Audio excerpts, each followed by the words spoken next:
guys. Hey John. Hey Texas. Let's see.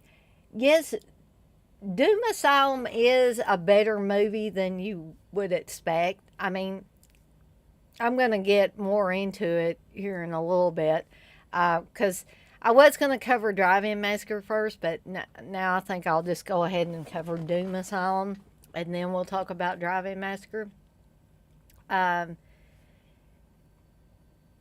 uh, John, you say what song is that? Is that Lita Ford? It's actually not Lita Ford. It's a song called Rainbow Eyes from the movie Rocktober Blood. John, I don't know if you've seen Rocktober Blood or not, but that is where that song is featured prominently. Um, I eventually want to, include Rocktober Blood in one of my Cheese Extreme Wednesdays, um, but that'll be on down the line a little bit. Uh, Texas, you say Drive-In Massacre, blah. Um, Hold on just a second, John, and let me. I want to look up. It was I want to say it was like Susie Major or something like that that actually sings this song.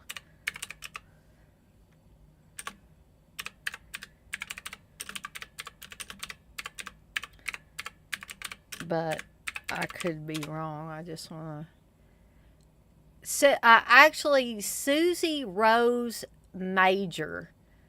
Um, this is on the tracks written by the Sorcery Band for a project. Nigel Benjamin sang 3 songs: Killer on the Loose, I'm Back and Watching You. Those are all from Rocktober Blood. And Susie Rose Major sang Rainbow Eyes. Uh, so, and I was thinking, I don't know if she was part of the Sorcery Band. Actually, let's see, she was part of the Ragdolls. Um, she was founder and front person of the all-female Aerosmith tribute band. So she's, and I'm thinking that's the same chick. So they did a lot of covers for Aerosmith songs: Walk This Way, Sweet Emotion. Um, they also did covers of Great White Skies from Sharknado 2, Hell on Wheels by Quint featuring Susie Rose Major. Um,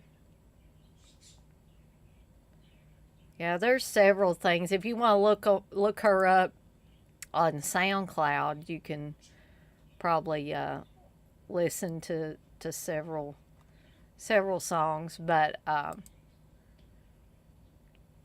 yeah, occasionally I have people ask me about that song. And it's usually, I'm guessing, people that aren't familiar with the movie Rocktober Blood. But it does sound like Lita Ford. I do agree with that. Um, let's see. Hey, Darren. John, you say you haven't seen it, but that's cool. I need to see Rocktober Blood and Terror on Tour. It's the only rock horror I think I'm missing at this point. Oh yeah, definitely, definitely watch both of those, John. Um, well, hey, Uncle Bill, aka Aaron. Thoughts about the Halloween Ends trailer? Well, you know what? I haven't gotten the chance to watch it yet. When you.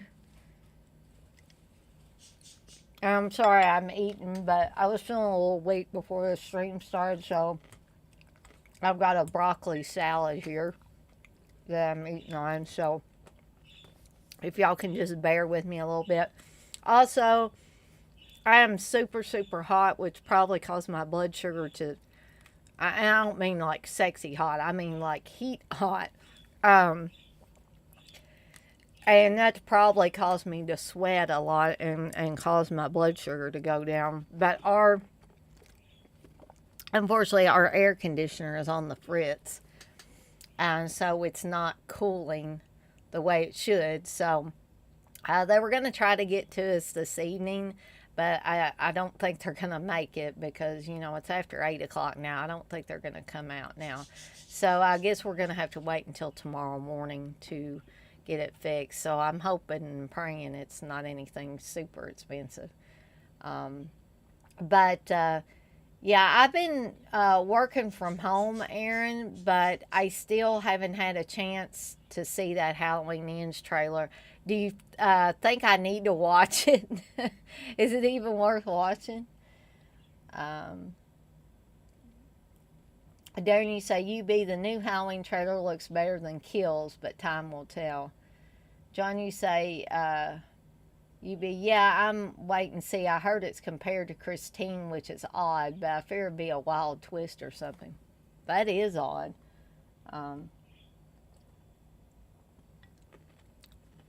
But we're going to get started with the movies here in a little bit. But Darren,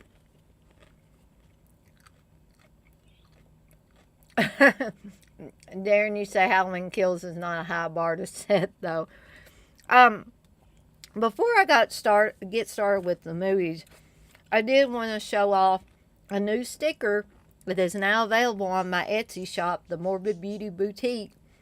And this is the premiere or debut or whatever you want to call it of the Lil Tony sticker.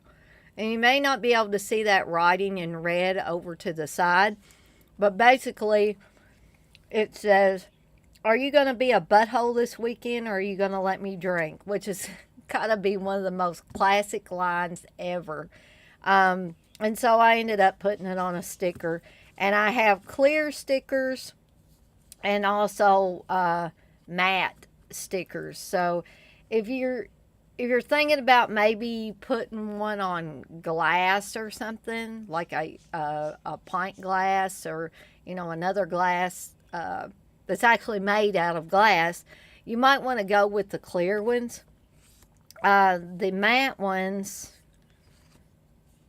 you could stick a lot of different places. You could stick these on glasses, but you could also stick them on notebooks or your car bumper. There's a lot of different places you could put it. But they are now available on my Etsy shop for $2 a piece. I'm going to be putting some more Blood Lake stickers up, but I just haven't got them ready yet. John, you say people were pointing out in the trailer how Michael in the beginning has a good left hand, which makes no sense since Laurie shot half of it off. Who knows? Yeah. But as we know with a lot of those movies and series, they don't make logical sense from one film to the next. So, y'all feel free to keep chatting in there. I'm going to go ahead and get started with the movies. Texas, you said apparently there's an imposter Michael or some shit. Oh boy. Are they trying to go the Friday the 13th way, Have an imposter Michael Myers. But anyway, like I said, y'all keep, chatting about whatever. Put something on my screen there. But I'm going to start talking about Doom Asylum. And this one is fresh in my mind because just before this live stream started, I rewatched this or finished rewatching it. It's only an hour and 18 minutes long, so it's not a really long movie at all. And as you can see, this is the Arrow release of Doom Asylum. And I mean, I don't think that the makers of this movie intended this movie to be taken seriously in any way, shape, or form. So I think they meant it to be just like it says, slashing with a snicker, slaughter with a smirk. And although the one liners that the killer comes off with are not nearly as unique as like Freddy Krueger, he does his best, coming up with these little quips here and there as he's killing somebody or right before he kills somebody. And I'm not really sure. I don't know if the movie ever explains it. Perhaps I missed that when I was rewatching it. But why he's in an asylum, because I don't think he was ever, I mean, this is an abandoned asylum, obviously, but I don't think he was ever placed in an asylum. But maybe I'm wrong. Maybe I missed something. Maybe some of you guys remember. Maybe he was actually in this asylum before it became abandoned. He just kind of hung around there, and it's got all kinds of power tools and whatnot to use against people that trespass where he's staying at.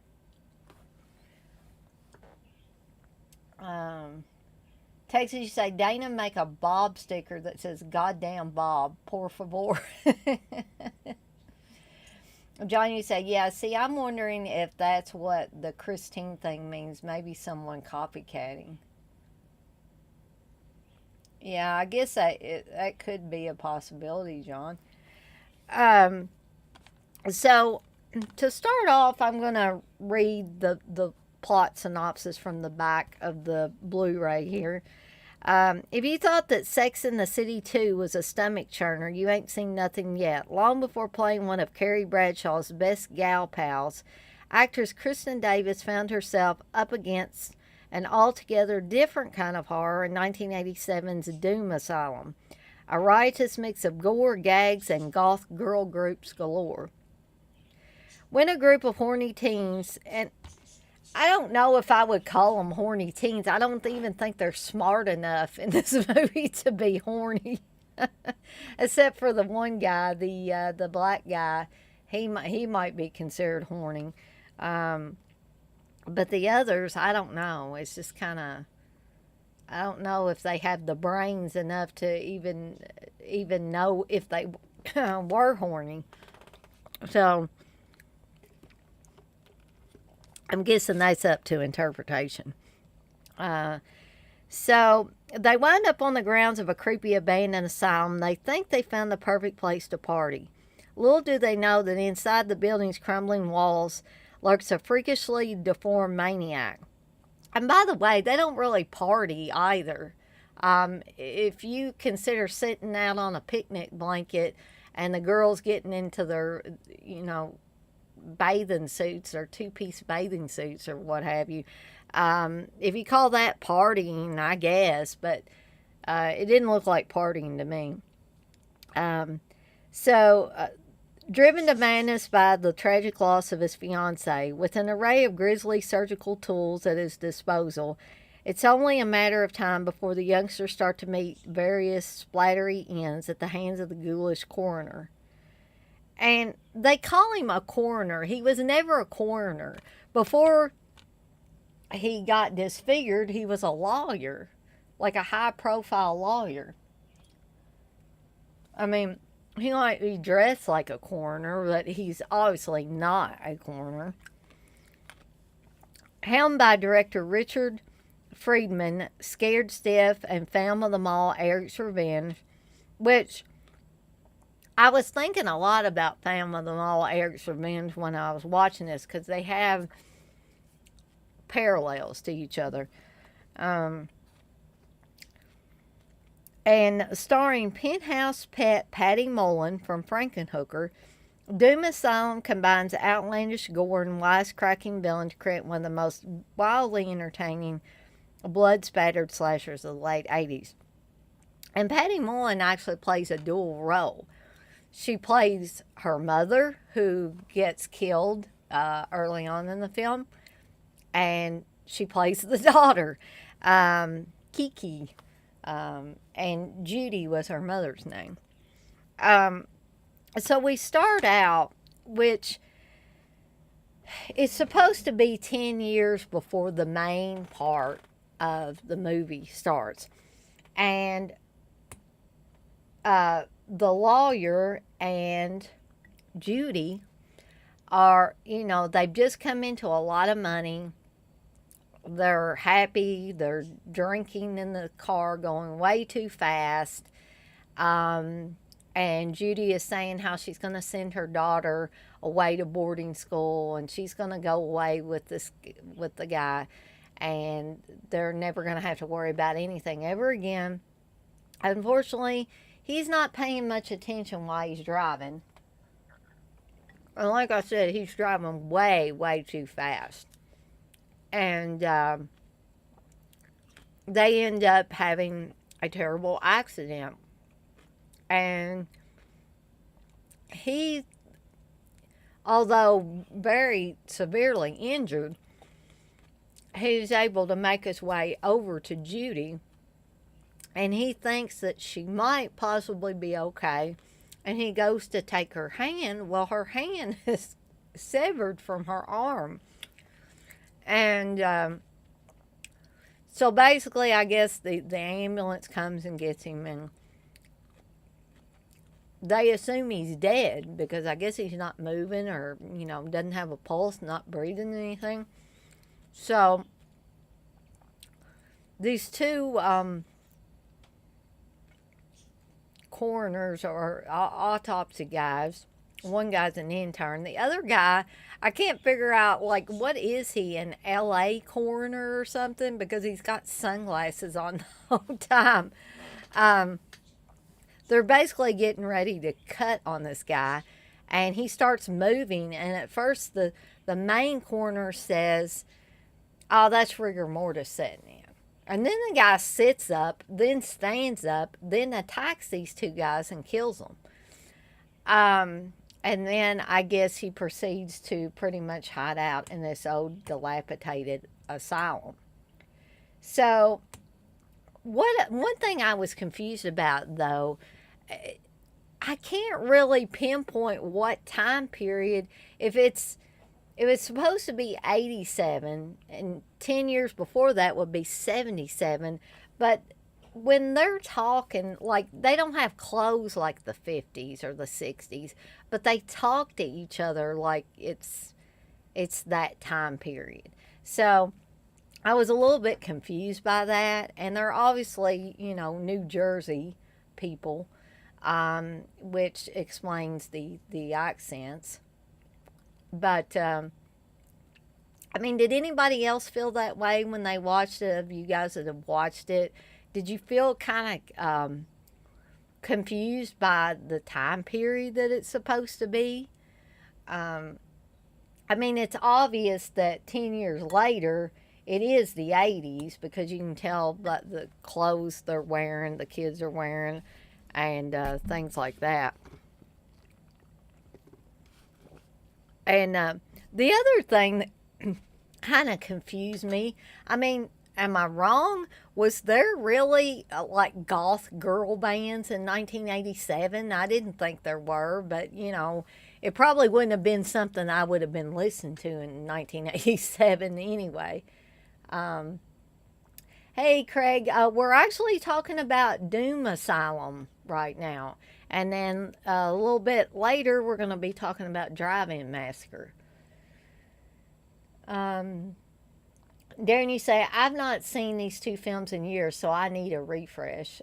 John, you say, they're weird teens. The one girl and guy call each other mom and dad, right? Or she calls him mom. Yeah, that is very strange. I'm not sure why that was thrown in, other than to add another oddball layer to a film that's already odd anyway. John, you saying that wacky-ass blonde Luna Vachon girl with the ponytail. Yes. Johnny said, I didn't really understand why he wanted revenge. He literally died from driving like an idiot. LOL. What's the anger from Doom Asylum, man? Yeah, that there are several things that really don't make sense in this film. But we know from watching a lot of horror films that things don't always make sense. Um, and again, I'm not saying this movie's not entertaining. It is. Um, but I've seen a lot of cheesy, wacky, off the wall movies. Hey,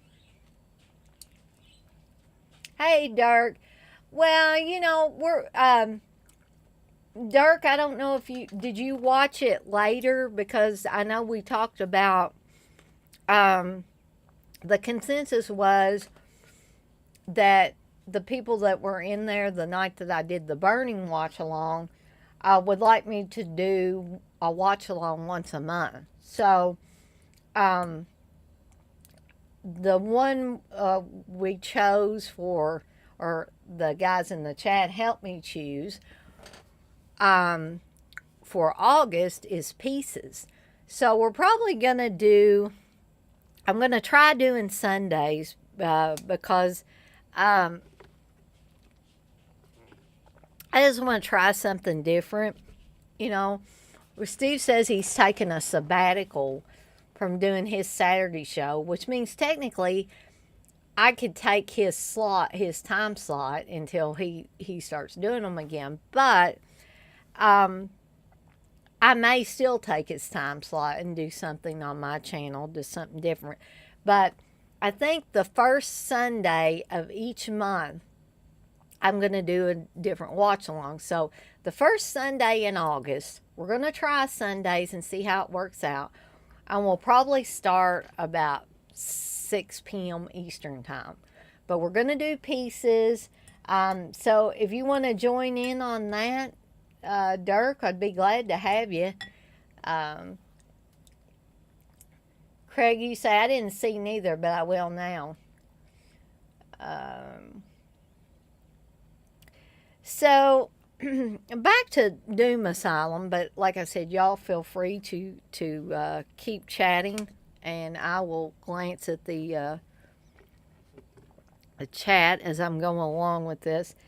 So when it goes to 10 years later, you have Kiki, who is the daughter of Judy, who was killed in the car crash, coming with a group of her friends, who, this is the most some of the most mismatched, oddball characters I believe I've ever seen on film. But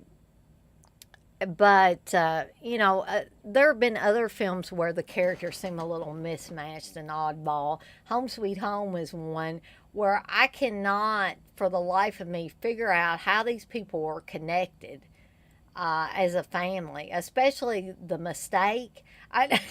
Whose kid is he?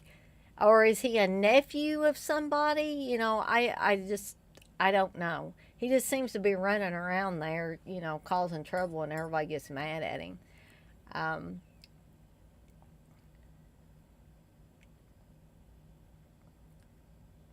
John, you say, oh man, well, hopefully he comes back. We all need a break from streams and the norm. I get that. Yeah, I think he's just a little burnt out on a lot of different things. I mean, he likes interacting with you guys and everything, but I think he's just plain burnt out on everything right now. He says he just wants to rest. And I get that, but this is my rest. I enjoy this stuff so much that it is like a relaxation technique for me. If I have had a stressful day, if I get in here and I do these live streams, it always makes me feel better. Always. But, everybody's different. Dark, you say, yeah, Pieces is a good one. Yeah, I look forward to doing that one. Pieces is definitely one of my top Spanish horror films. And I remember that one from when I was a kid. I remember my family renting it and watching that. I think I actually watched it with my mom. Excuse me. Um, Craig, you like pieces as well? Cool. Maybe you'll be able to join us for that watch along if you like. So, so anyway, Kiki comes with her boyfriend and a group of her mismatched friends. One of them being a guy, a black guy named Darnell, who I just laugh when I see him because he's a guy that's like, you're not really sure what he's trying to be or what image he's trying to project because he has a big gold necklace that says Darnell on it. That almost seems like gangster rap or something, something like that. But then he's got these like yellow shorts and a yellow striped shirt on, which doesn't fit with the gold necklace with his name on it really big. I mean, it's gaudy looking too. So, but he, when they get to this old asylum, this dilapidated asylum, there's a band, and they refer to it on the back of the Blu-ray as a girl goth band. Again, I didn't even realize they had girl goth bands in 1987, but perhaps they did. But this group is called Tina and the Tots, and I don't know what kind of music it is. I couldn't even understand what the chick was singing. Um, and she does have some weird hair. And guys, I apologize in advance. I hear Brandon coming. Um, he was sound asleep, guys. And it doesn't take him long. I'm 30 minutes into the stream and he's already in here. Um,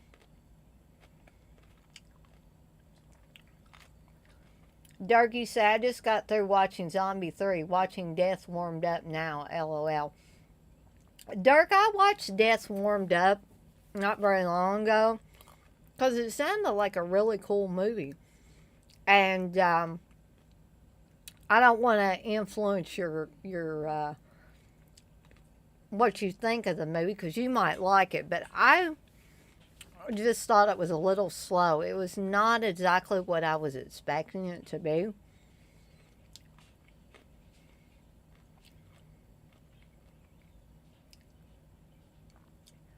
I'm trying to remember. I think I may have seen Zombie 3, but it's been a while. It's probably one I watched with Steve, I would imagine.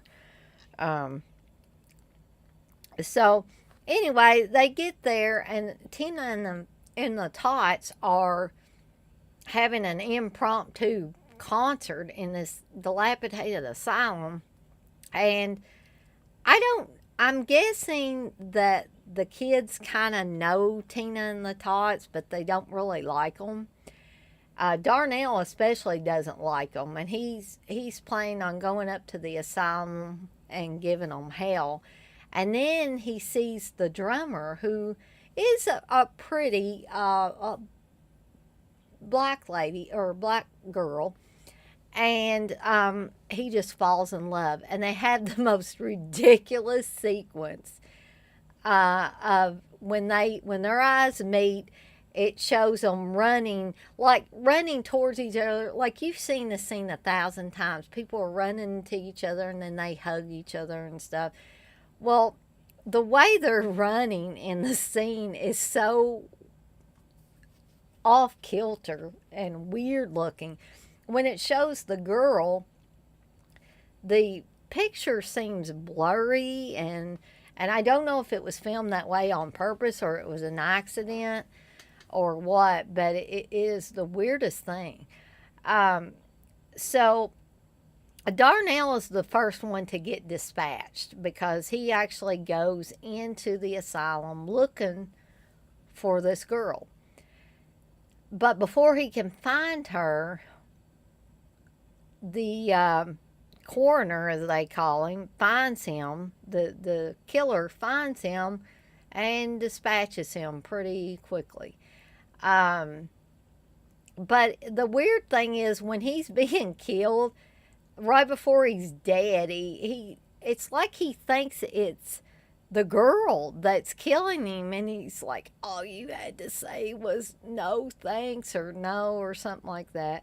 And then the killer says, don't call me honey, and then he goes off the screen. So, and then later when the black girl gets dispatched, um, it's like she thinks it's Darnell killing her, and that seems a little bit odd to me. John, you said the punk rock girl tries to murder that preppy guy for fun by tossing him off the roof. Crazy girl. Yes, she does in one scene. And I watched a little bit of the interview again with that actress. Um, Ruth Collins is that actress. And I mean, I'm not really wanting to come out and say she's a horrible actress or a bad actress even, but she kind of is. But perhaps the director asked her to act that way, so over the top. Maybe that's what they wanted. Because every time she says something, she'll go ha ha ha like that, and it's like, okay. Is this on purpose, or is this just because this chick can't act very good? In the interview, though, I mean, obviously she seems quite normal, and it's talking about her movie career. She actually used to be a model before she started acting, so, and she actually, even though she's a lot older in this interview, she actually looks a lot better than she did in the film. I don't know. I think it was that hair and that big long braid she had, and isn't it the wrestler Bianca Belair? Ain't she the one that has that big old braid? That's what this chick's hair reminded me of a little bit. Um, Dirk, you say, I know you hate Evil Dead, but the practical effects and the tone of that movie makes it great to me. It's dark as hell, and there is no humor, which I'm glad it's its own movie, not shot for shot. Are you talking about the Evil Dead remake, Dirk?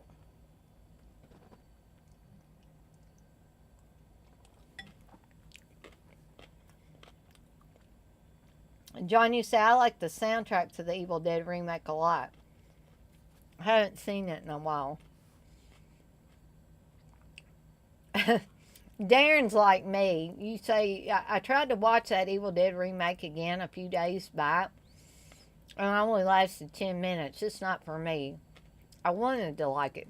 Yeah, Darren, when I went to the movie, me and Steve actually went to the theater and saw it. And I went into that movie theater with an open mind. I wasn't going in there to hate on this movie.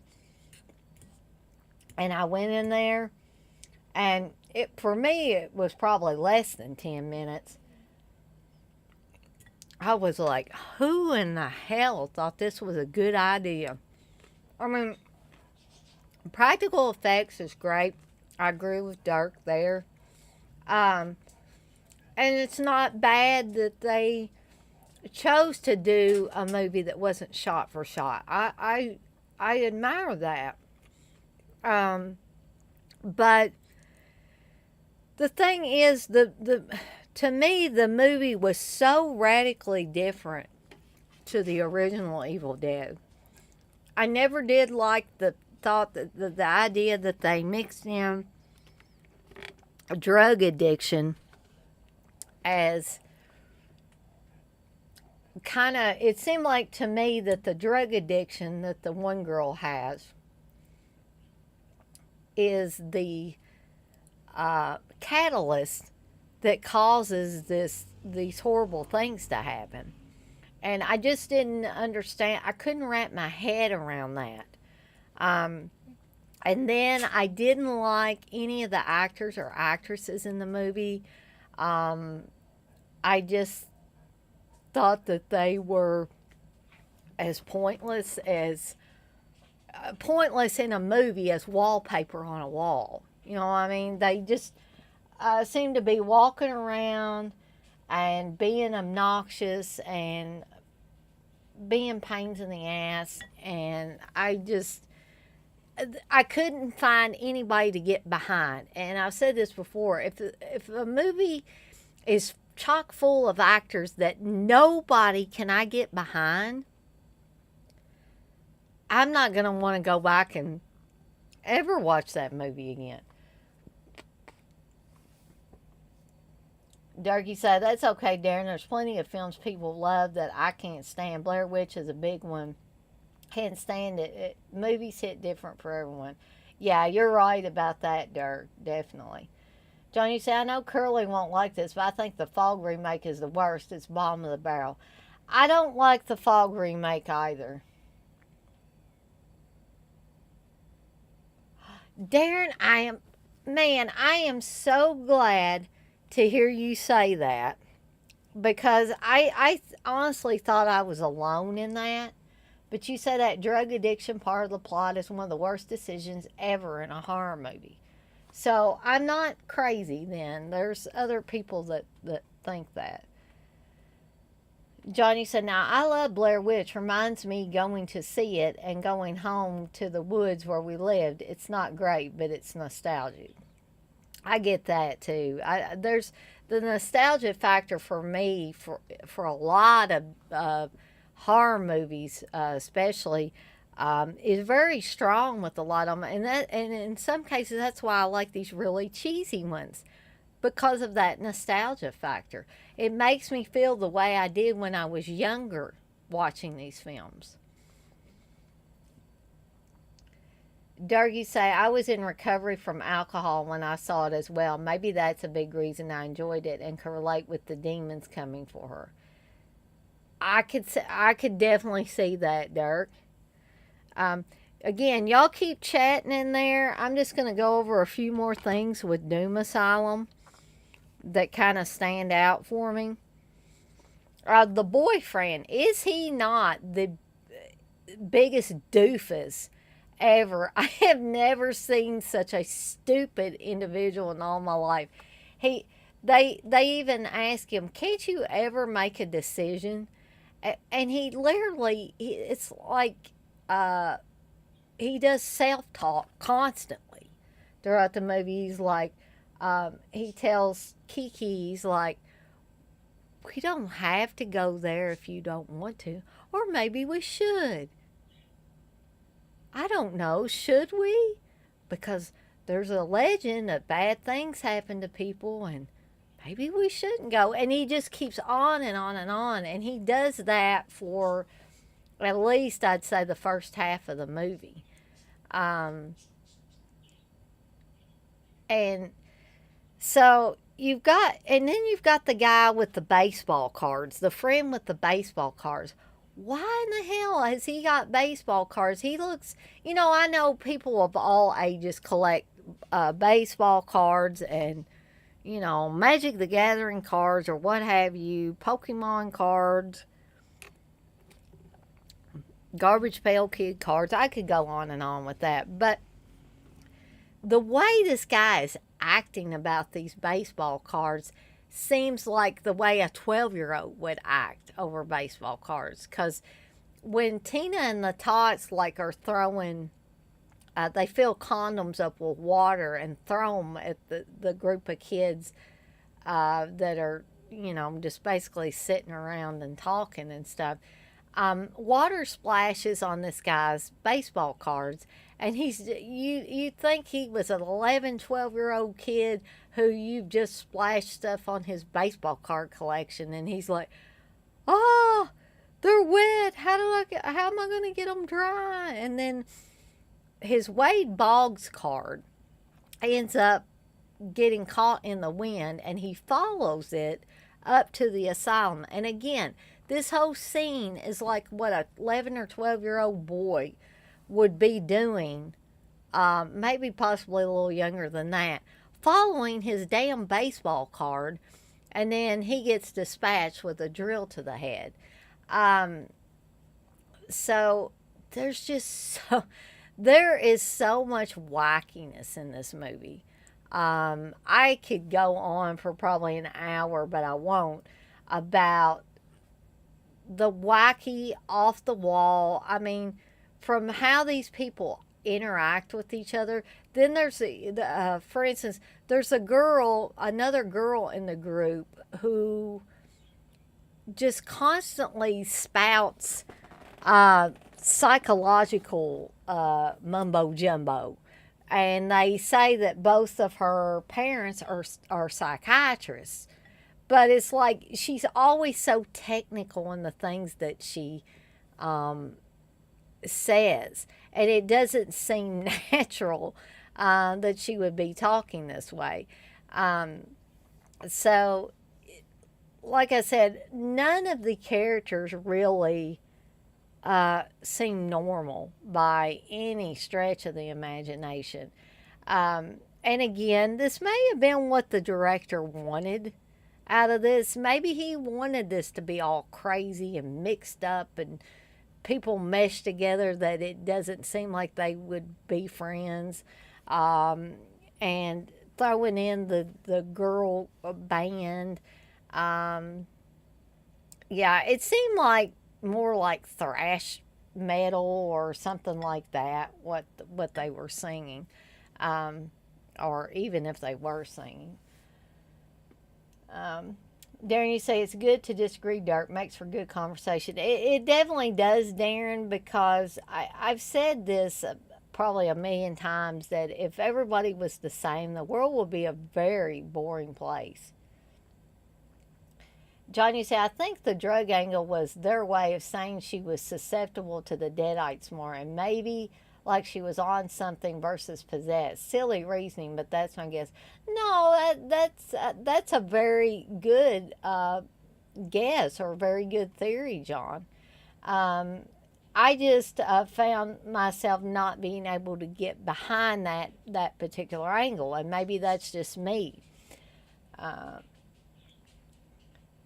John, you say, haha, I bet they put the baseball card thing in because it was at the height of popularity in 87 to 90. More than likely. The filmmakers probably figured it'd be trendy. Durkee say, oh yeah, for sure, Darren. Respectfully disagreeing and discussing these films, I believe, is good. Seeing different perspectives and maybe being more open-minded to see things the way you didn't see before. Oh, that all of that stuff that you guys have been saying is exactly the way I feel about stuff.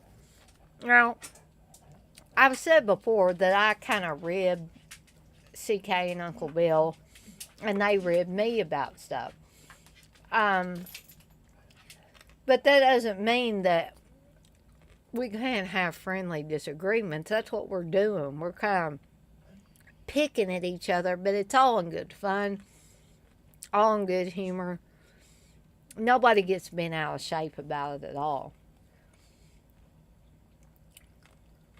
But, guys, I am going to put the Evil Dead background, speaking of Evil Dead, and I'm going to check and make sure Brandon doesn't need anything real quick. I will be right back.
All right, guys, I'm back.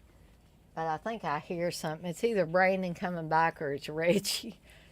Uh, Durkee say, "Oh yeah, Dana. Howling fans as a whole are as bad as Star Wars fans. They're the worst I've seen in our community."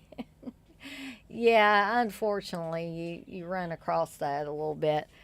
Um, so I don't know if they're, I don't want to um, talk like get or read to you or talk about the movie like I'm telling you every single plot line in this movie and all these, different things. Especially if you haven't seen it, you don't want to know how all the characters are dispatched. But I did want to talk about a few highlights of how wacky this movie is. But I still find it entertaining, and I found it even more entertaining. This was probably my second watch of it since I got it. But I will talk a little bit about the special editions contents. So you get a brand new 2K restoration from the original camera negative, which it actually looks pretty damn good. High definition Blu-ray presentation of the feature. You can view it in both 178.1 and 133.1 versions. I watched the actual 178.1 version this time. Um, let's see. It doesn't have really good sound. It only has like that one channel sound, which is not that great. Brand new audio commentary with screenwriter Rick Marks. Brand new audio commentary with The Hysteria Continues. I always highly, highly recommend any Hysteria Continues commentaries. Tina's Terror, a brand new interview with actress Ruth Collins. Movie Madhouse, a brand new interview with director of photography Larry Revenue. Morgues and Mayhem, a brand new interview with special makeup effects creator Vincent J. Guastini. And since I'm talking about this guy, the special effects are really, I think they're top drawer special effects, actually. And upon rewatching this film, I enjoyed them even more. So, even if you didn't like anything else much about the film, the special effects are worth it. Archival interviews with executive producer Alexander W. Cogan Jr., director Richard Friedman, and production manager Bill Taskell. Still gallery, a reversible sleeve featuring original and newly commissioned artwork by Justin Osborne. Here is the new artwork, and I will show you real quick the original artwork, which looks like that, and I think the poster also looked like that as well. And you do get a booklet with this that has, there's Patty Mullins there and the killer. But you get some information about this particular transfer. You get some nice full color pictures in there. And you also get, I'm thinking this is probably some kind of essay. Yeah, it says, "To the denizens of Doom Asylum, a love letter." This was written by Amanda Rees, or Rise. And by the way, there's the guy with the hat on that loves his baseball cards. So if you get this release, you can enjoy that little booklet as well.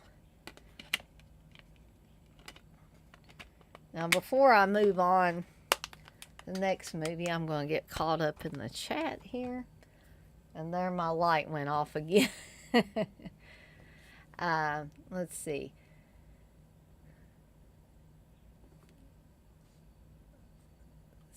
Let me scroll back up here a little bit. John, you say, agreed, Dirk, Star Wars fans are crazy. Dirk, you say, straight cancer those folks can be. Darren, you say, I second that, Dirk. Texas, you say, also wrestling marks too. Oh, yeah. I mean, they're in all different areas of entertainment.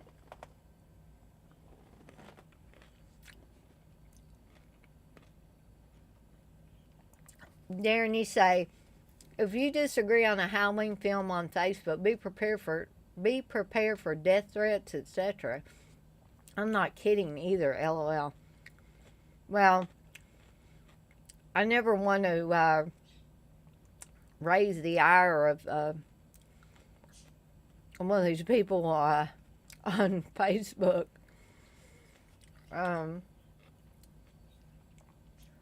John, you say, wow, Darren, that's ridiculous. People get too caught up in that random. Yeah.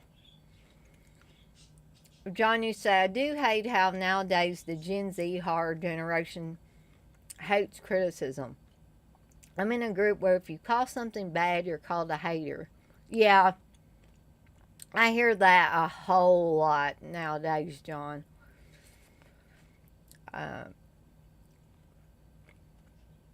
What happened to opinions and critique? Exactly, yeah. I mean, used to, opinions and critique were what made the world go round. And now it seems, like you said, the Gen Z horror generation, they ain't having none of it. They don't want you to criticize anything. Everything has to be, oh, the greatest thing ever made. John, you say, isn't that what makes films? We all got opinions. I think it's good to disagree. I do as well. And Darren, you say, some of the TCM fans are just as bad. Thinking about it, they're probably the same people. Probably. They probably just got a bunch of different accounts. And John, you say, yep, I shit on the Netflix TCM and have people mad as hell at me reporting me on Facebook in a Tennessee horror group. Wow, John, because I hated that thing too. I mean, I watched it and thought it was just absolute shit. So, they definitely would get on me for that. But, anyway, that is Doom Asylum. I highly recommend it if you've never seen it. And definitely try to get this hour release if you're trying to determine which release you should get. Okay. So, sorry guys, I'm going to take a couple more bites of this. We still got the fruit fly problem, and so I'm trying to eat this really fast before these suckers decide they're gonna feast on my salad, because that's just gross. And I'm also, like I said before, I'm also trying to resist the urge to slap at them, because I'm afraid now if Wes or CK comes in here, he's going to record me slapping, and I'm going to end up on the next Dead Pit video.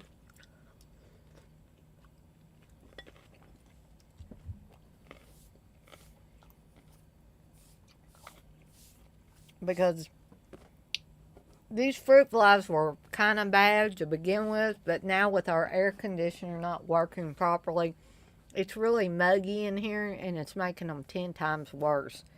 They're just kind of swarming around my head.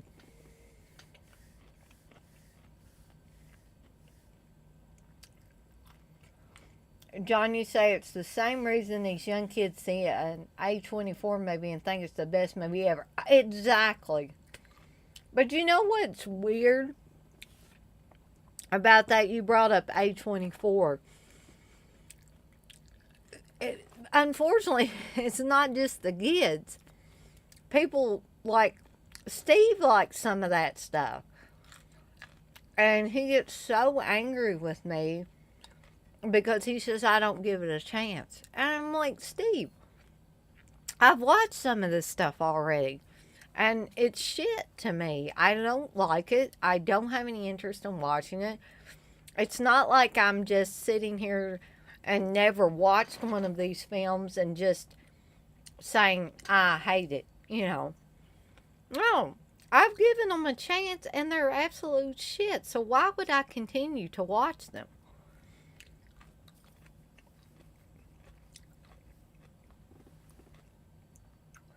They were born yesterday. Oh, sorry, I'm hating. No, it's fine, John.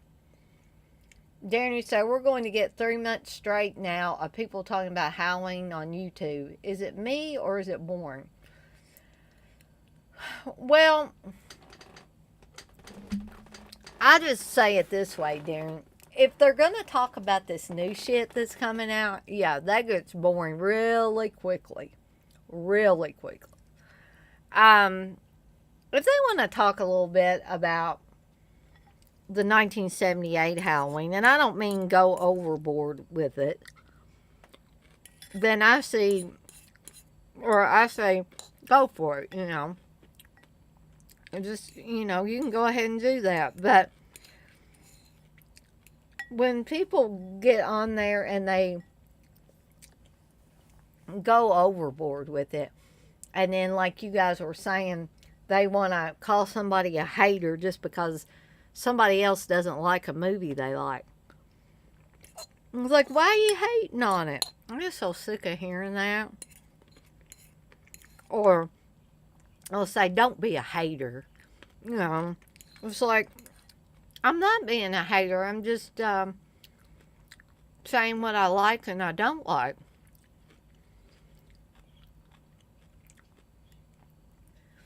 Oh, Curly Jaws, hey, you say you can't wait for the Munsters. I'm sure there's other people that can't wait for the Munsters. I'm not one of them, but you know, I always say to each his own.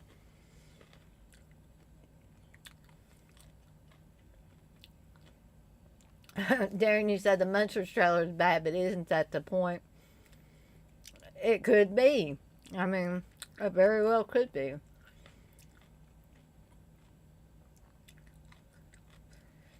John, you said, now I like A24. I love the Northman. But you know what I mean. It's just the overhyped thing. Yeah, I understand exactly what you're talking about. Oh, Curly Jaws, you say, but X was amazing. I don't know if I'd say amazing, but I enjoyed it for what it was. John, you say X was good. I did like it too. Dark, you say, I love a lot of A24 films. X, Hereditary, Midsummer, and Under the Skin are damn near perfect to me. I did like X, but you know, I still have not rewatched Hereditary, and I still have not managed to get through Midsummer, Dark.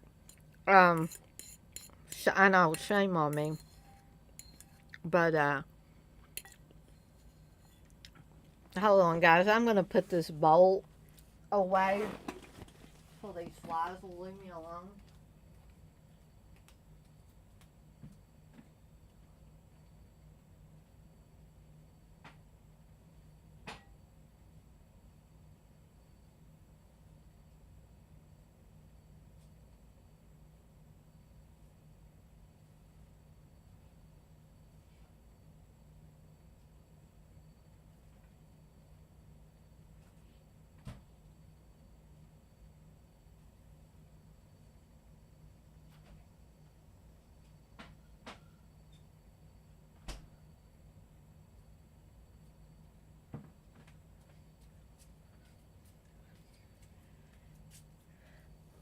Okay. Hopefully I won't have to get up and leave again until this stream is over. But I'm not saying I dislike all A24 films, but it's like, I understand what you guys are saying about some, especially the younger generation, gets all pissy if you don't like every single one of the A24 films that has come out. John, you say Hereditary was good, but it was one watch for me. Still haven't seen Midsummer. Darren says, you can tell on the podcast I don't mind hating on a film. LOL. But see, that's what's so great, Darren, because with, especially with the addition of Dirk on the podcast, we have another, none of us are exactly the same on our likes, dislikes, or different movie choices. And I think that is what really, really rounds out that podcast and makes it.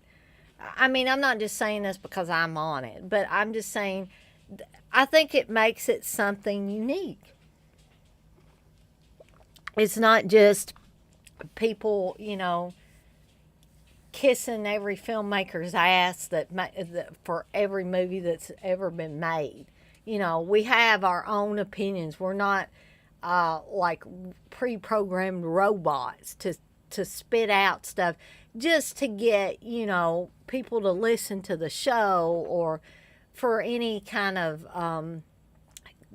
personal gain. We're just on there, we're having fun, we're talking about the movies, and that's the way I think these podcasts should be.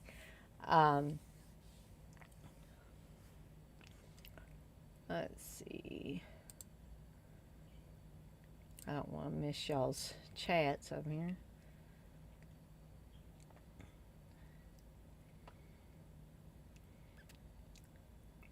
Dirk, you say Lamb is a trip too. I don't think I've watched that one. Oh, Curly Jaws, you say you want a sequel to Halloween Resurrection? Well, stay around long enough, Curly Jaws, you might get one. You never know.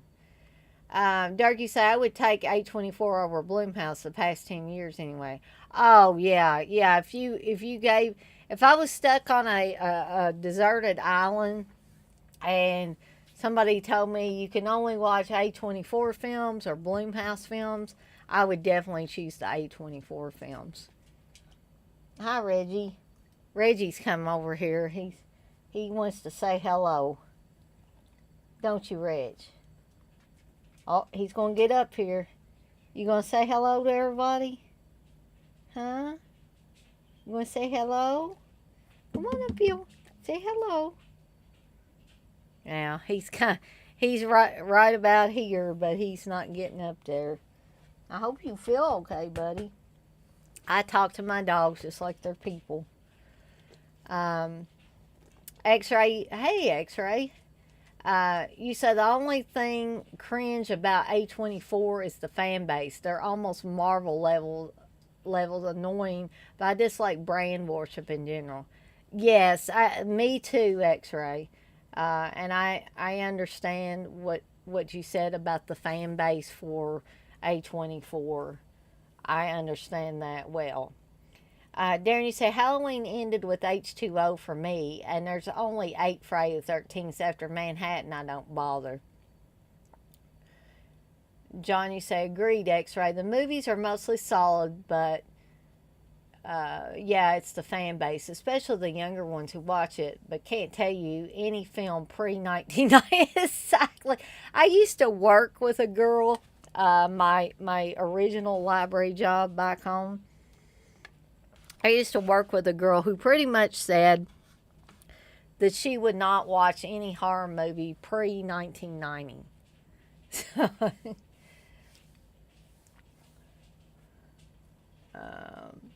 sorry, grumpy old man rant here. Nah, I have a grumpy old woman rant a lot of times too. Durkee said, yeah, Darren, I will never be afraid to shit on shit I don't like. Way to go, Dirk. I admire that in people. Don't be just a sheep or a slave to the fan base or anything like that. I think that is awesome. Actually, you say Halloween ended for me back in 1981. Myers and Loomis went up in a ball of flame and Laurie Strode has PTSD. The end. Curly Jaws, you say, what about Dimension Extreme films? Well, me personally, I'm not a big fan of all those Dimension Extreme films, Curly Jaws. Not because I don't like well placed gore and violence.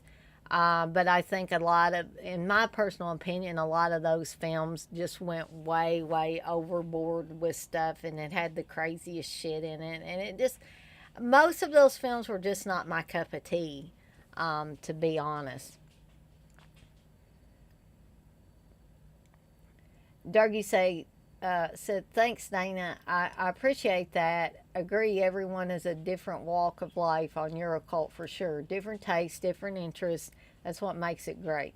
Yeah, I think that, like I said, especially with the addition of you being on the show, we have a really unique setup. We have a really unique group of people.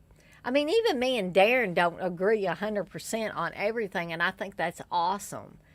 Um, Me and Steve definitely don't agree on, about 90% of the stuff anymore. Now, when we were dating, and Steve and I hadn't watched a lot of stuff together, and he introduced me to some stuff that I had not seen, and I still like, you know, crazy ass off the wall stuff like the Japanese version of House, or Japanese House, with the singing watermelons and the LSD and all that. And then, he's shown me other things that I'm like, but when you're dating somebody, you put your best foot forward, and you don't voice a lot of opinions generally about stuff. So I think this is kind of a new thing for Steve. When, like, after we've been married for over a year, I started, like, saying, I don't like this, or this is a piece of shit, and I just think it shocked him, because where's this quiet little Dana that never used to say anything about any of the movies he watched? He could put in anything, and I would sit there quietly with him on the couch watching it, or we'd be lying in bed watching something, or whatever. And I think sometimes he longs for those days where I was kind of a silent partner and didn't say anything. Um, John, you say Halloween 2 '81 is the best sequel, hands down, to me. I love Halloween 2 as well, John, even though, I even at that early stage, I think John Carpenter pretty much washed his hands of the Michael Myers thing. I think John Carpenter is really interested in doing a one-off film with Halloween. I think he's even said he didn't intend for it to become a franchise.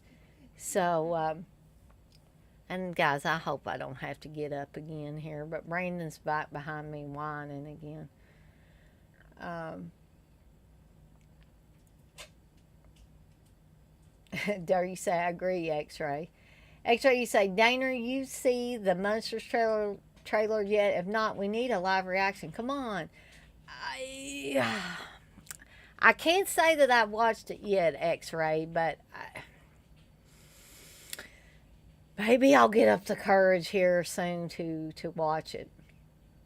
X-Ray, you say, Steve loves him some Oriental cinema, especially of the tentacle variety. I'm sure he does. These, I'm not slapping at them, mind you, but these dang flies are getting or these might be different kind of bugs that are getting on my screen here. They're attracted to the light, I guess. Curly Jaws, you say, listen, damn it, we're going to watch Evil Bong right now, Steve. He might actually do that. I don't know. But, when I mentioned Evil Bong to him recently, especially some of the later ones, like, was it 7 or 8 that Darcy the Mail Girl was on? And she may have been on another couple of them. It seems like they got a million of them. But he kind of looked at me strangely when I mentioned Evil Bong. Darky say, I'm not a fan of the Monsters trailer. We're going to wait and see the movie on Netflix. But damn, they could have got a better Herman. Damn, it's one miscast I do see. X-Ray, you say, I'll tell you, Halloween 2's one flaw, Jamie Lee Curtis being out of commission for most of it. Yeah, I mean, I'm wondering if that was not so much a filmmaker decision as a Jamie Lee Curtis decision. Maybe, she said, hey, I'll be in this movie, but I'm not going to do a lot in it. So you guys figure out a way where I'm not having to do a lot in it. John, you say Steve needs his honorary Italian citizenship for his Giallo knowledge, lol. Yeah, we need to or maybe I need to come up with a certificate to give him and honor him. Maybe when he starts doing his live streams again, I'll create a certificate to give to him, suitable for framing, of course.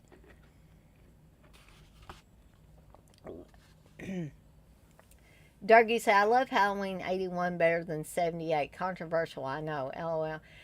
I mean, it's not really controversial to me. I can understand how it might be controversial to some people, but it's just like some people like Evil Dead 2 and Army of Darkness a lot better than they do the original Evil Dead, because the original Evil Dead is so dark and really doesn't, they don't pull any punches. Then when you go to Evil Dead 2, it's starting to get that splat stick type of humor in there. And part of that, I'm sure, was Sam Raimi, and part of it was he was forced by the studio to make this one less bloody, of the red variety anyway. And so you have a lot of green slime and black junk and all that, rather than bright red blood in it. And then Army of Darkness went even more into that humorous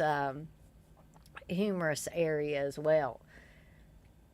X-Ray, you say, shit, I think H2 has a better OST than H1. John, you say, he was bitching today about people claiming Munsters had a $40 million budget, saying it was hearsay, but many sites reported that. It wasn't hearsay at all from what I recall. Yeah, it just kind of irks me when directors, not just Rob Zombie, but there's other directors that do that. They get all bent out of shape because somebody said such and such, and they're just so set on proving them wrong. It's like, who cares if you spent $40 million or had a $40 million budget? It's really about the movie. So why do you want to just get on, be interviewed and sit there and complain about it for 10, 15 minutes or longer? Johnny says, Zombie just has a fragile ego. X-Ray, you say, I once read a long time ago, John Carpenter ghost directed parts of Halloween 2, but can't find info on that anymore. And I mean, that is entirely possible. I doubt very seriously it was the more explicit, like, gore shots, the money shots or whatever. But I could definitely see John Carpenter ghost directing some of the scenes in Halloween 2. John, you say, I like his stuff, but he really is moody. X-Ray, you say, Halloween 2 certainly feels Carpenter-ish. Yeah, I can see that in several scenes, especially, the stalking scenes. That is a scene. There are several of those scenes where Michael Myers is walking up and down the long hospital hallways and things like that. And I could very well, that has the mark of John Carpenter all over it in those scenes. So I definitely could see him ghost directing those. X-Ray, you say, Rick Rosenthal, who directed H2, made the juvenile crime movie Bad Boys 2 years later. Jamie Lee had a cameo, and there's a movie theater that has Halloween 2 on the marquee. Ooh, I'll have to watch that, because I'd like to see that. John, you say, X-Ray, he did. He directed the whole sequence near the Elrod's house where he stabs the random girl. He also did a scene that was left in the script where Michael jumps out of a trunk and kills that reporter. X-Ray, you say, Zombie knows the movie looks ass. John, you say, you can find the 81 script easy. It's in there still. Yeah, I'm actually curious. I would like to take a look at that. Durkee said, The Evil Dead is my favorite one for the grittiness and the tone is darker. Actually, okay, Bad Boys. But I still don't think I've seen Bad Boys. Durkee say Evil Dead 81, that is. Gotcha. Darren, you say Halloween 2 is one of the best slashers ever made. I would probably have to agree with you on that, Darren. A lot of people seem to find a lot of different things wrong with it, but myself, I enjoy it immensely. And sometimes, rather than watch them in like sequence, like start with Halloween 78 and then go to part 2, sometimes I just like to watch part 2 by itself just because I think it's that good of a slasher movie. John, you say, Carpenter said, I came in to make it scarier because it was as scary as Columbo is. X-Ray, I still think they should have done something based on Carpenter's original pitch for Halloween 2, where Myers tracks down Laurie years later in a Chicago high-rise. That would have been interesting. Darren, you said, The Evil Dead came when there was nothing like it before. Now everyone's ripping it off. You're right. Unfortunately. Curly Jaws, you say, or you just want to watch part 4. Part 4, Halloween 4? I enjoy Howling 4. I even enjoy H2O, which a lot of people hate. My cousin Jed, who I've mentioned before, was my movie watching buddy for a long time. We would go to see a lot of horror movies together, or things like the Kill Bill movies and stuff like that. Plus, there was a time period where he used to come to my parents' house like every Sunday. And we would basically, I'd fix something for lunch, different things, and we would sit there and watch. We watched all kinds of movies. Sometimes, a lot of times they were horror movies, but sometimes they were other types of movies, comedy movies and stuff. I kind of miss those days sometimes. You long for that. That's a nostalgia thing too. Durkee say, hell yeah, Darren, I don't consider 78 a slasher, really. John, you say, when Carpenter wrote H2, he was literally stoned, and all weekend he said, okay, what's the hook? So he said, fuck it, they're siblings. He said this, I think, on a DVD extra, maybe, I forget. That seems really familiar, John, so it may very well have been that he said it on an extra, maybe a commentary or an interview or whatever. That is entirely possible. So, guys, keep on chatting in there. I'm going to go ahead and start talking about Drive-In Massacre, the second film in this week 5 of Extreme Cheese Wednesday, or Cheese Extreme Wednesday, rather. And I always get those mixed up sometimes. But this is a Severin release. The tagline says, you'll pay to get in and pray to get out. And that tagline in various forms has been used on other horror movies. I think the Funhouse kind of used a variation of that. Durkee say, yeah, and some beer, John.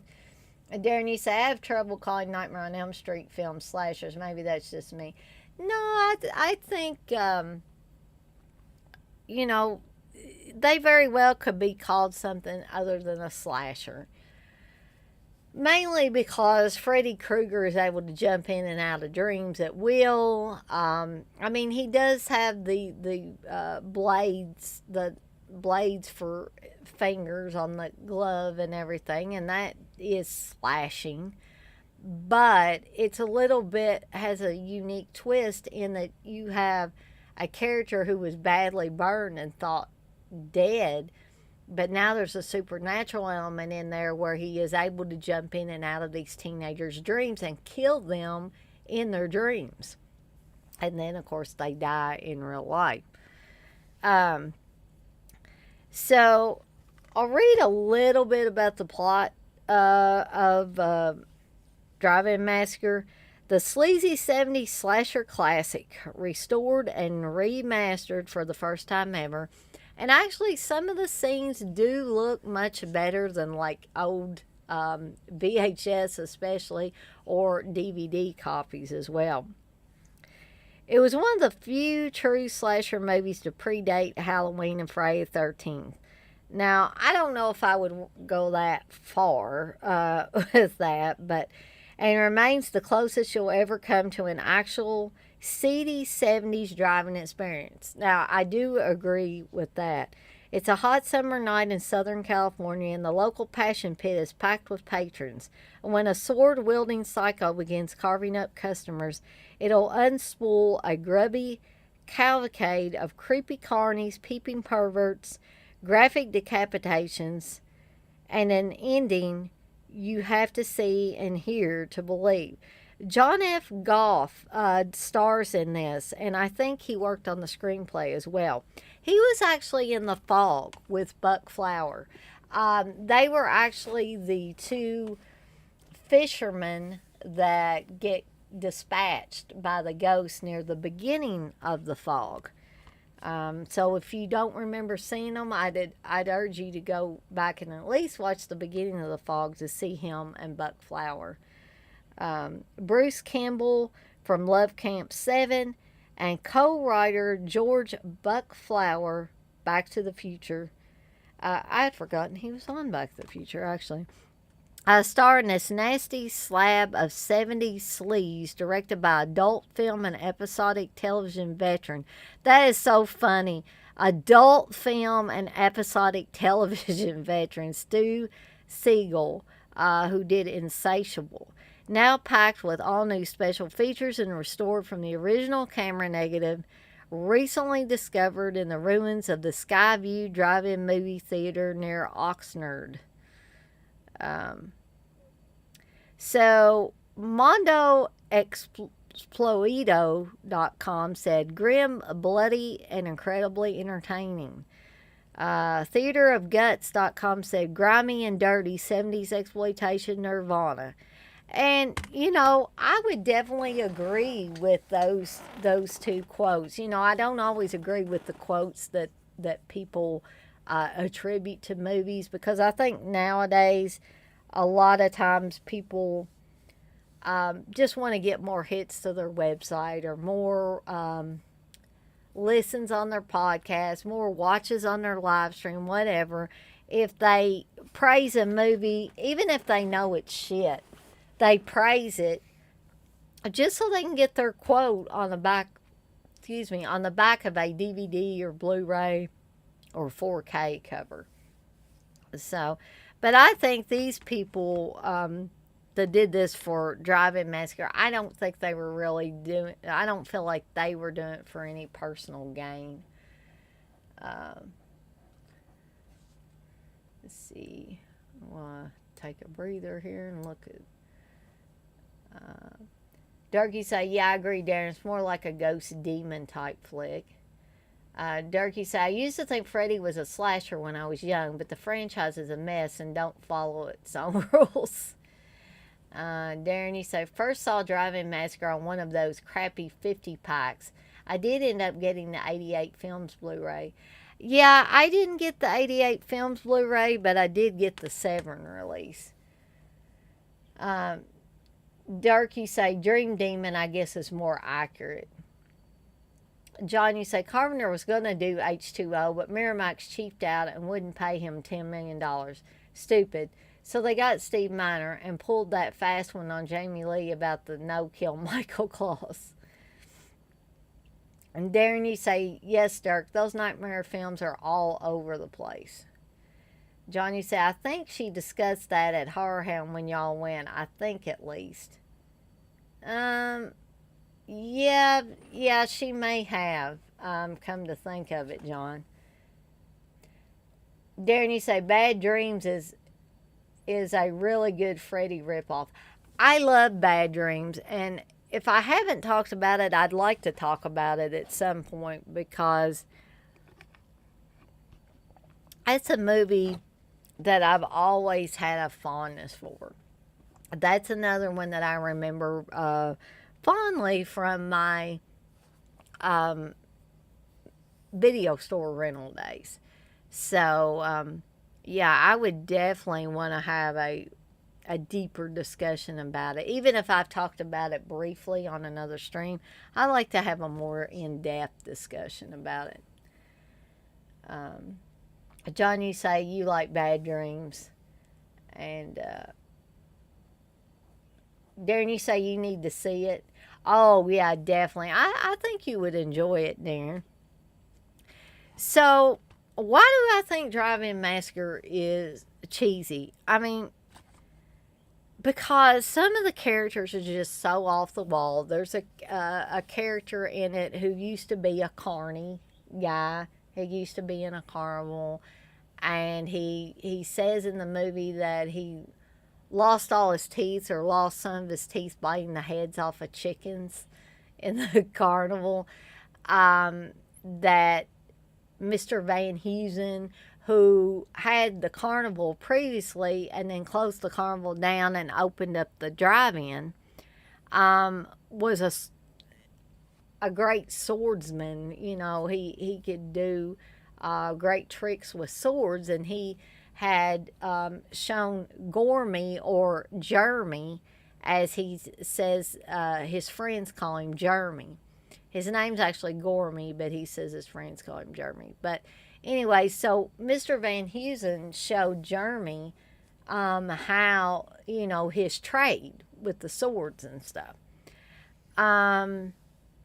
So we start out on this movie with one of the greatest kills I have ever seen in an exploitation movie. And that is, like, you see all, you know, you get a little bit of writing there at the beginning about a killer killing people at a drive-in in California. And then we actually start to see the cars coming into the drive-in, and there's somebody there taking their money.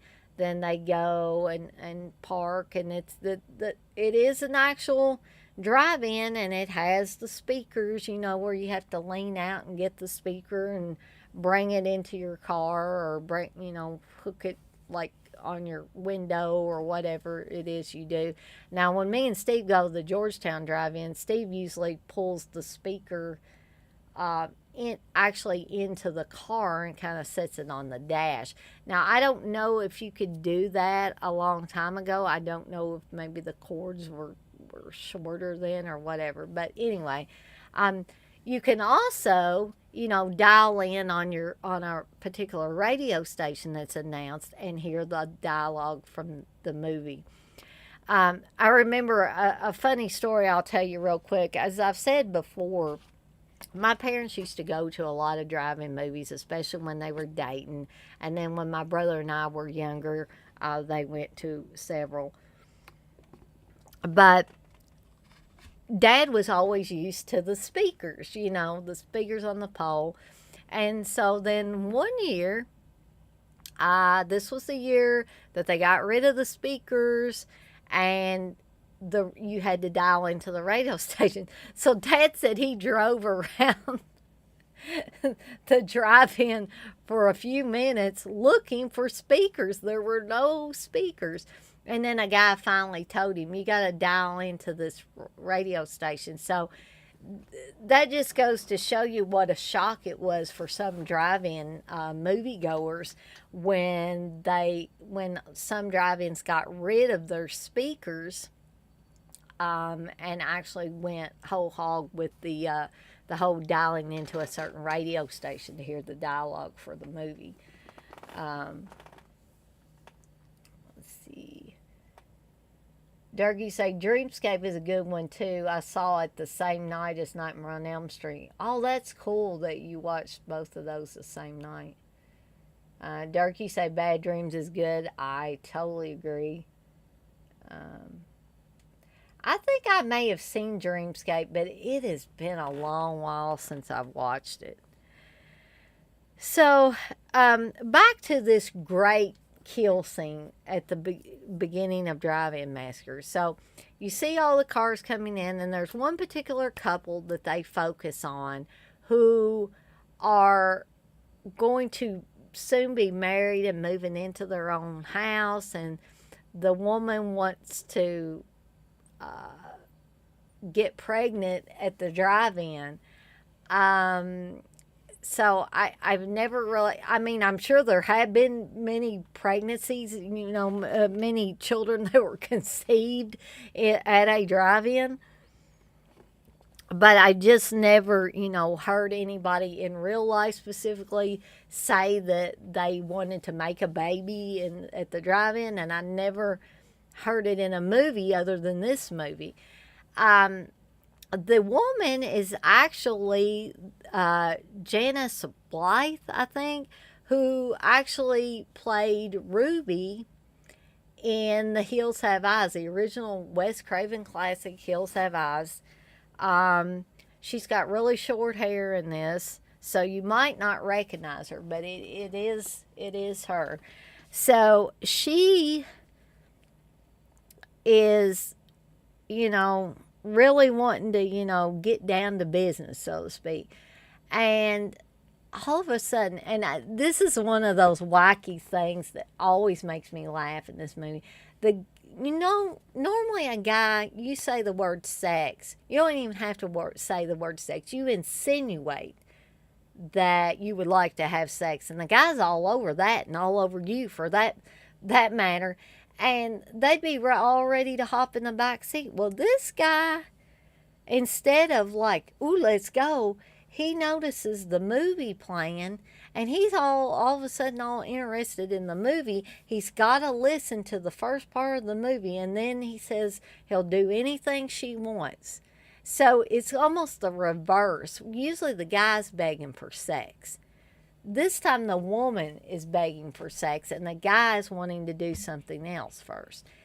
So he's leaning out the car window, fumbling with the speaker, trying to get it closer so he can hear the movie. She's pulling on his arm, saying, come on, come on. You've seen this movie already. You know the dialogue. Come on. So meanwhile, the guy's leaning further and further out the window. And then all of a sudden, we see the flash of a sword comes down right on this guy's neck, severs his head. It is awesome. It is so awesome.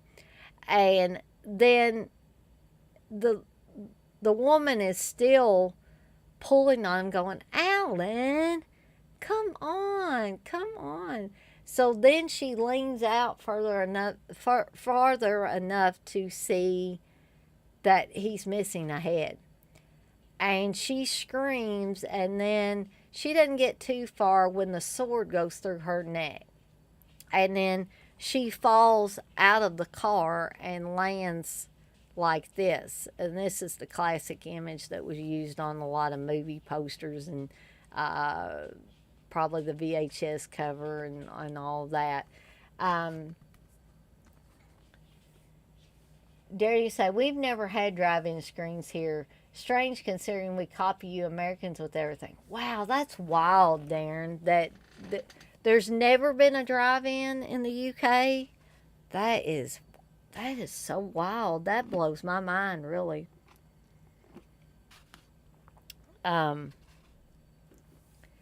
So not only do you get that great kill, then we're treated to a wacky succession of characters.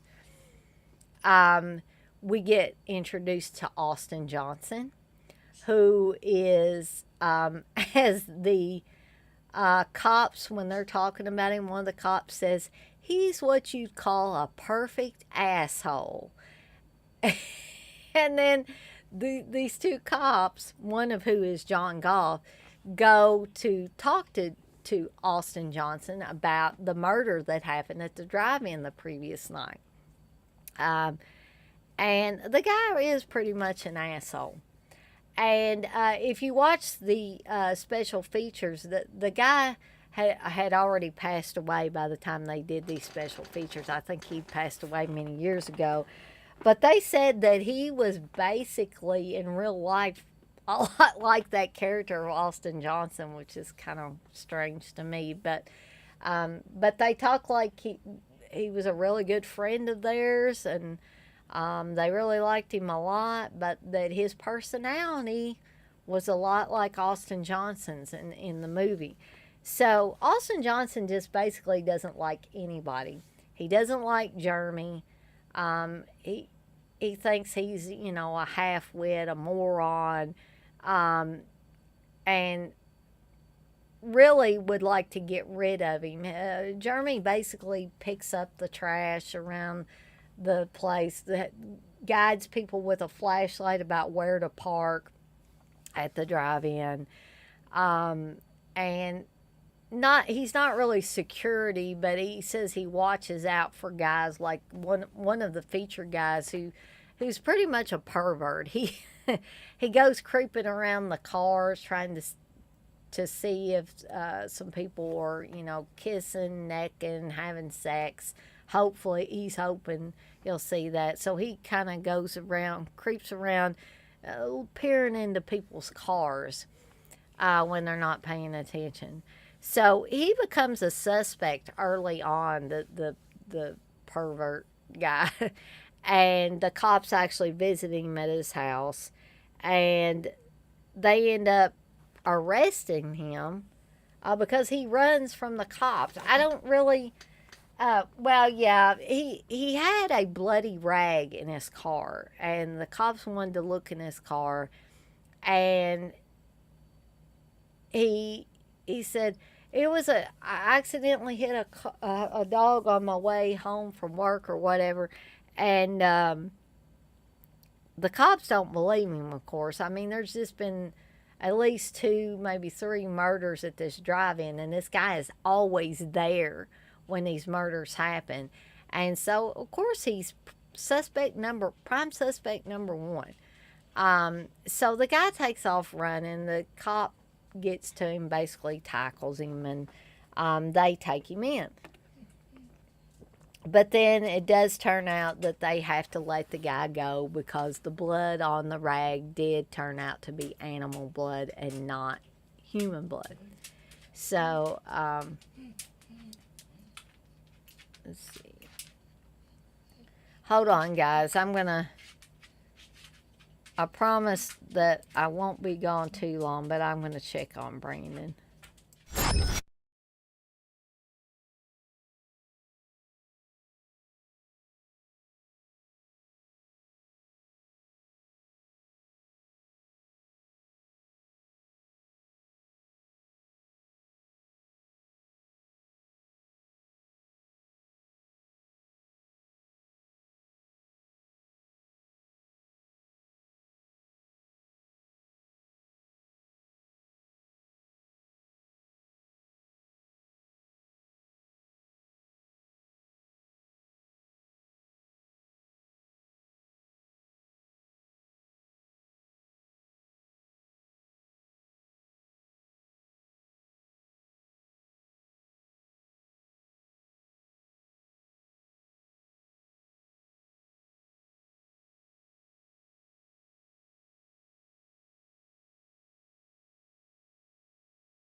Okay, guys, I'm back again. And I put the other battery in my light, so the green screen looks a little better again. Let me get caught up on these chat messages here. Durkee say, funny story. My mom was pregnant with me when her and my dad went and seen The Omen at a drive-in, and it scared the shit out of my pop so bad he didn't even want to talk about it afterwards. I have a funny story about. I have a couple of funny stories. One was that one time my mom and dad went to a werewolf film at the drive-in, and at the moment when the werewolf was attacking somebody, some guy walked. My dad had his arm hanging out the window, as people would do at drive-ins, especially if it's warmer weather and stuff like that. And right at the moment that somebody got attacked by the werewolf, somebody, I think it was somebody my dad knew, just came and grabbed Dad's arm. It scared the shit out of my dad. And then another funny story is Mom and Dad went to see The Exorcist with another couple that they knew. And the guy in the other couple, was covering his face during most of The Exorcist, which I think is freaking hilarious. Because you would expect maybe a woman to do that, but not a guy. And now my dad will not watch The Exorcist and doesn't really want to watch any demon possession movies just because they give him the heebie-jeebies, basically. So, Dark, you say it's technically your first film. John, you say, years and years ago, my friends and I took some old leftover films from an abandoned drive-in near Tupelo, Mississippi. Turns out the one was a 35 millimeter porn film. We laughed our asses off. I think my friend trashed it. John, you say, I did find a trailer for The Descent on 35 millimeter. Interesting. Darren, you say, John, that probably would have been worth a fair bit. Darren, you said the porn, I mean. John, you say, hi, Darren. I know, we were young and dumb. Yeah, we were all young and dumb. John, you say it was abandoned around 2006, I think. So, not only do you have some great kills in this movie, you have some wacky, oddball, off-the-wall characters. You have the great lines like, he's what you'd call a perfect asshole, and let's go get that bald-headed garbage can. I mean, I kid you not, these are actual lines in this movie. But it is just so much fun. I could pull this movie out any time and never get bored of it. Now, Steve, on the other hand, he would tell you, that's a piece of garbage. I'm not going to watch that. It's probably one that he would watch one time and say, I never want to watch it again. I told him I thought we needed to do a commentary over it or something, or maybe a watch along. He said, I think we already did a commentary over it. That's his standard answer usually when he doesn't want to do one of the commentaries. I don't know if I've got an extra light on or not. I'm just going to check. No, I turned it off. Okay, it's just that these new key lights I got are actually so bright that sometimes I think I've got the other lights on in here. Sorry about that. I mean, I could go on and on about this movie, but I don't think I need to, because I think I've given you guys just enough where if you have never seen it, I hope that you will be intrigued enough by what I'm saying to watch it. One other thing I wanted to bring up about this movie before I get into the special features is this was a movie, a horror movie especially, that was specifically made for drive-ins. And the ending of the movie doesn't quite, it works on a nostalgia level, but it doesn't quite work as far as you wondering if this could be a real thing or not. But I'm sure when this movie was actually showed in drive-ins and they had that ending where you hear someone, it sounds like they're on the live speaker. They say, "This is the manager of the drive-in." Something about, "Please do not panic, but there is a killer loose in the drive-in." And then it kind of just cuts off after that. And I'm sure that that was an amazing stroke of genius when this actually played in drive-ins. But this is the only part of the movie, I think, that doesn't play well when you're watching it. If you were watching a VHS on your VCR or you're watching the Blu-ray. I mean, it's neat and it's a cool gimmick and everything. It just doesn't work really for home viewing. I think this was probably one of the first films that was intended for a drive-in audience and a drive-in market. So let me talk a little bit about the special features on this, because it actually has some cool special features. One of my favorite special features on here is the Drive-In Days featurette, which is an interview with star and co-writer John F. Goff. He is a really knowledgeable person. He was really good friends with Buck Flower. He talks about, being in movies like The Fog with Buck. Talks about how much he misses him and all that. And he also talks about his career in general. The other interview, one of the other interviews is with Norm Sheridan. It's Norm Sheridan Recalls Drive-In Massacre. He's the guy that plays the actual pervert in the movie. And it's so funny because he was, I believe, in his 30s in Drive-In Massacre. Now he looks like somebody's papaw, which he probably is. And it's so funny to hear him talk about this movie and his character in the movie. And then they flash and show him in the movie, and then they show what he looks like, when this DVD came, or this Blu-ray came out. And it's just really funny to me. There's also a Making the Massacre interview with director Stu Siegel, who I'm not really sure if Stu Siegel is still alive. He may not be now, but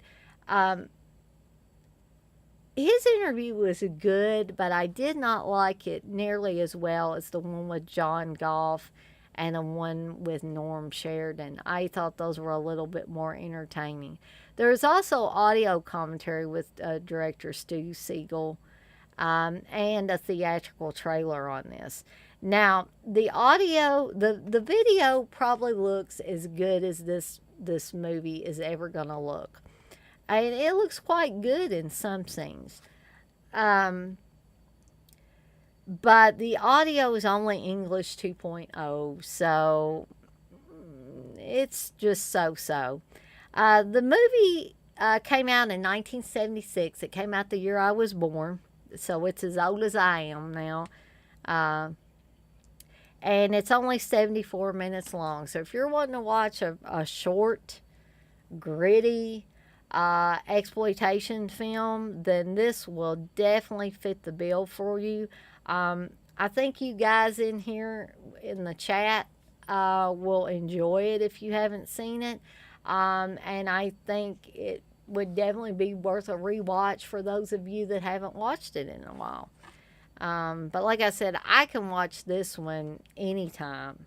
I just find it so much fun.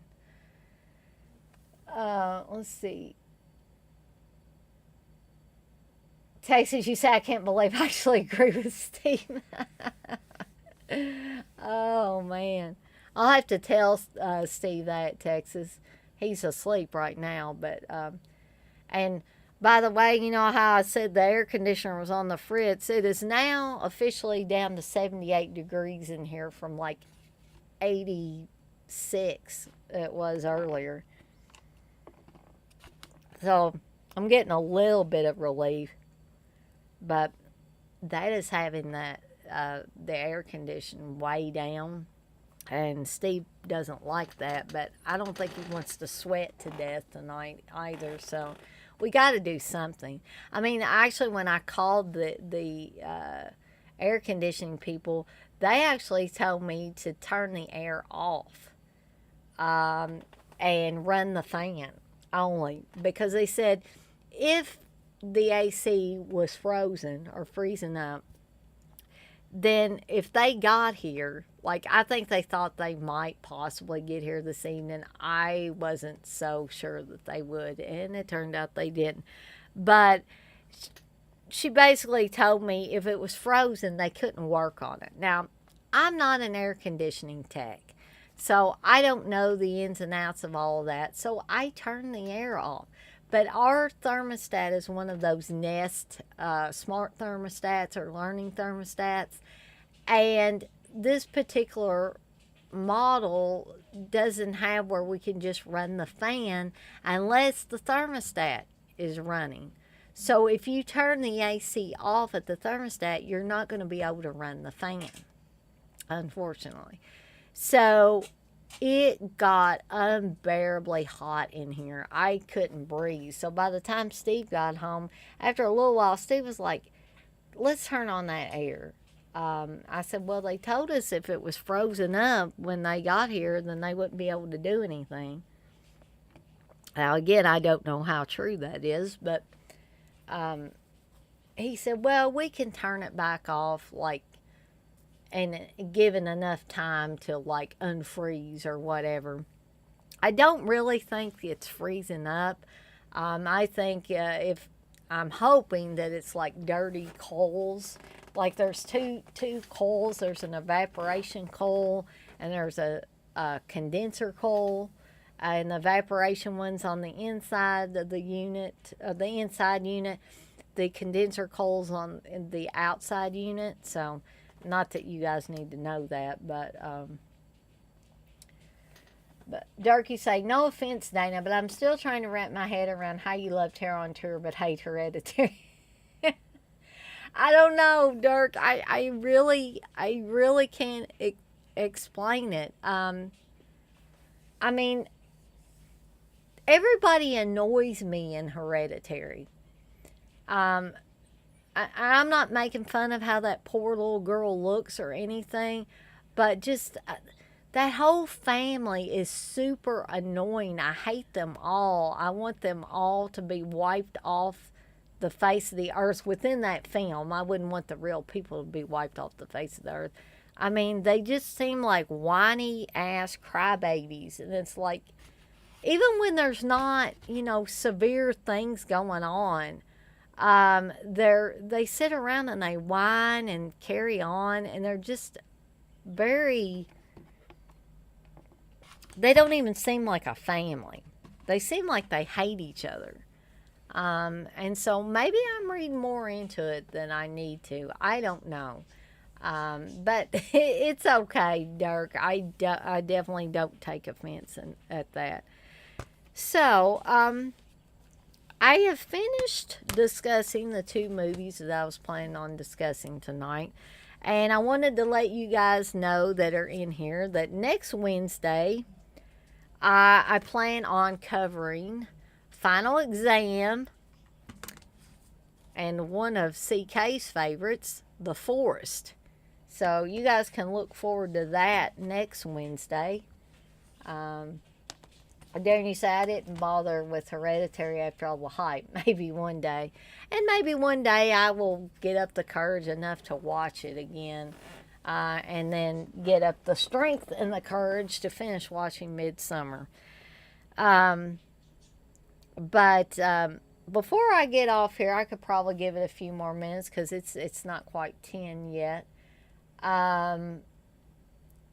But if you guys have anything that you want to bring up, suggestions or comments, criticisms, any of that stuff, feel free to do that for the next few minutes.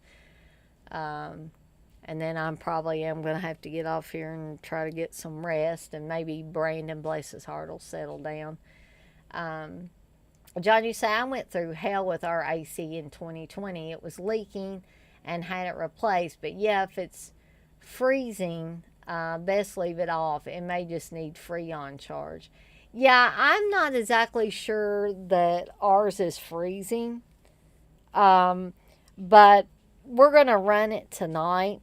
But um, tomorrow morning when Steve leaves for work, he's gonna make sure that it's turned off. Um, I keep hoping for a slightly cooler day. I was like, it would be one of the hottest days of the damn year, and the air goes out. It never fails. It never fails.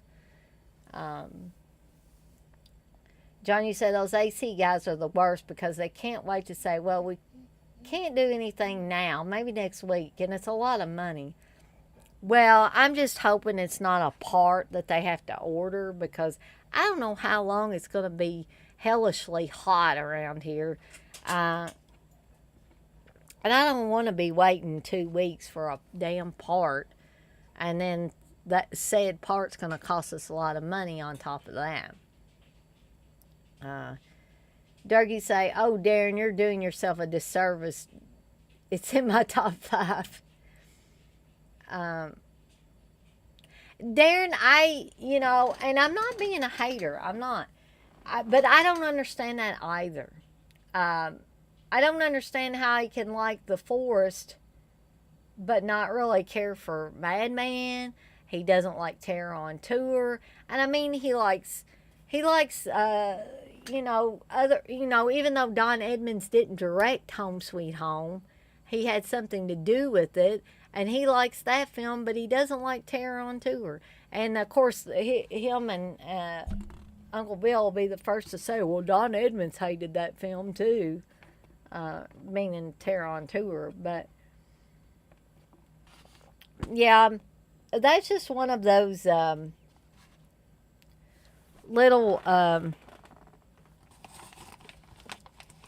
guess, breaks in the logistics of things. Yeah, I don't get it either. I I really don't. I used to think maybe CK did it to me just to see if he could get me riled up. But no, I really don't think he likes Final Exam. Um, I don't think he likes the idea of just some random killer showing up on a college campus with no motive and starts killing people. But I, on the other hand, think that's refreshing. But I will talk more in depth about it next Wednesday. And like I said, the first Sunday in August, probably at 6 p.m. Eastern Time, we will have the Pieces watch along. So you guys can look forward to that as well. Yeah, I don't get that they call Final Exam boring either, Darren. It does take a little bit and let you get to know the characters. I've said this before, and again, I'll elaborate more on it next Wednesday, but sometimes it's refreshing to be able to get to know interesting characters before they start getting dispatched. And Final Exam has several interesting characters in it that I enjoyed getting to know, and then was sad when they were actually dispatched. So yeah, I don't find it boring at all. HO, say Pieces is going to be baller. Well, I hope so anyway.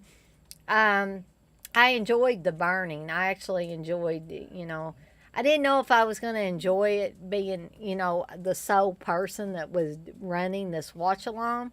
But I did. I actually enjoyed it a lot. John, you say I prefer Final Exam over the Forest. Oh, me too. I don't think I've even finished the Forest yet, so I'm gonna have to actually finish it before next Wednesday. The Forest was boring to me. Final Exam at least had some atmosphere. I agree. Darren, you say Pieces should be a fun night. I hope so. I hope you guys all enjoy it. Dirk, you say, I'll stop talking about Hereditary, but I will say you have to be in the right mood, and I hated it the first watch. But it's similar to The Shining, as things are hidden and you start seeing more every watch. And I get that, and maybe when I'm in a really mellow mood, I will sit down and watch it. Um, Well, Dirk, I'm hoping everybody has fun, and I'm hoping that the Sunday, even because we're doing it early evening on a Sunday, I'm hoping that several people will be able to come in. I didn't want to do it too late because a lot of people have to go to work Monday morning, and you don't want to be all dragging uh, coming into work on Monday after spending too much time at a watch along. Uh,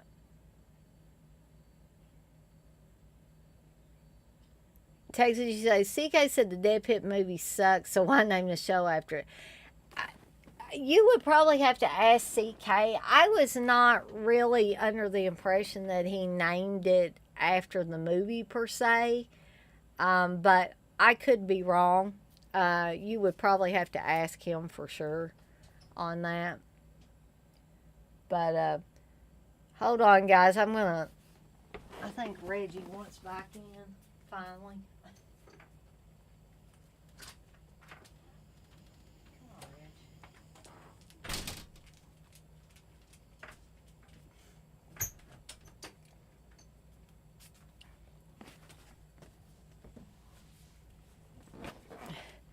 So, on that note, guys, I am going to wrap things up here. I want to thank everybody for showing up for this. Um, at first, I thought I was going to have to reschedule because of the whole air conditioning fiasco, because I was miserable about my last hour of work because I had turned the air off and, like, basically no air circulation. It was just stagnant in here. And back here in this back room where me and Steve have our computers is hot anyway. It's warmer than normal. So it was excruciating. And I was getting where I couldn't breathe. And with the other problems I've been having with my health, that was not helping. But I'll quit complaining about that. But I did think I was going to have to reschedule, which again, I hate to do. So I was glad that I was able to do this live stream tonight. Thank you, Darren. I appreciate that. You have a great night too.